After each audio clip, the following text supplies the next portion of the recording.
Ассалаумалейкум достор, бүгүнкү биздин жасай турган тамагыбыз бул картошка, карабалтинский деп аталат. Биз 14 картошка алабыз, аны мындай кылып турайбыз. Анан кийин бир жарым пиязды мындай кылып эптеп окшоштуруп езебиз. Анан кийин тетиги мына сковородка май куюп туруп, азыр бышырып баштайбыз достор. Азыр пиязды салабыз.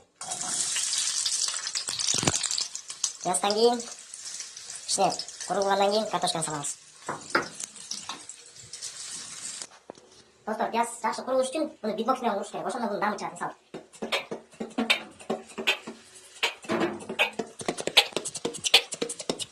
Биздин пияз да курулуп калды. Эми азыр биз 14 картошканы, туралган картошканы мунун ичине салабыз. Андан эсен. Так. Бисмилlah, салабыз.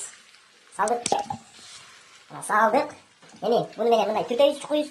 Анан кийин мындай үстү жок нерсе, мындай капкакты алабыз. Кармак жок. Анан буну акырын жабабыз. Анан кийин бир 10 мүнөттөн кийин биз буга суу куябыз. Эми биз азыр bunun üstüne su koyarız. Ben su koyayım, sizler onga çeyin sanarlar. Anam aşağıda bizim tamak pişip kalat.